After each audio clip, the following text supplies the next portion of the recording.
Yuk, cari tahu alasan kenapa asuransi jiwa syariah telah sesuai syariat Islam.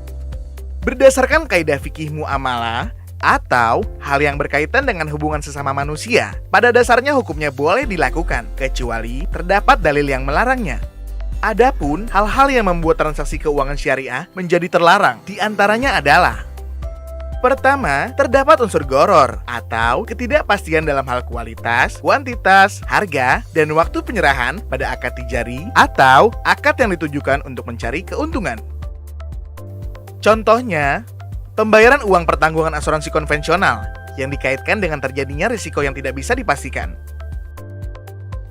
Kedua, terjadi unsur riba atau tambahan yang tidak diperkenankan yang berpotensi terjadi pada akad jual beli atau pinjam-meminjam. Contohnya adalah selisih antara premi yang dibayarkan peserta asuransi dengan uang pertanggungan yang didapatkan pihak peserta, di mana jumlah uang yang dibayarkan dibandingkan dengan jumlah uang yang diterima tidak sama. Ketiga, terdapat unsur maisir atau judi, yaitu adanya taruhan yang mengakibatkan keuntungan satu pihak merugikan pihak lain.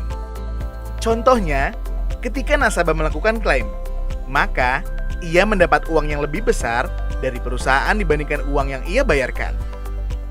Sedangkan jika ia tidak klaim dan lewat dari masa pertanggungan, maka uang yang telah dibayarkan kepada perusahaan menjadi milik perusahaan dan ia tidak mendapat apapun. Lalu, mengapa asuransi syariah diperbolehkan?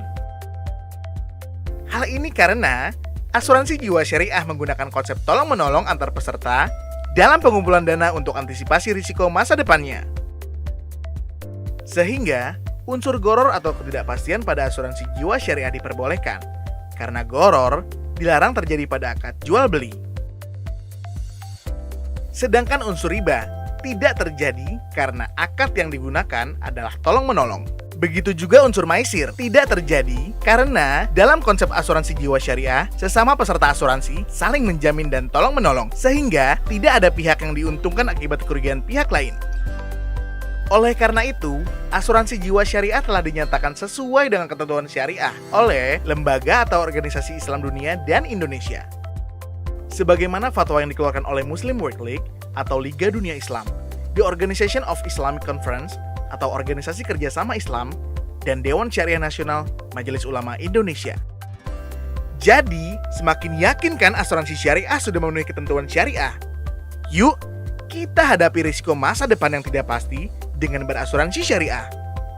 Dengan tolong-menolong, semua akan lebih ringan.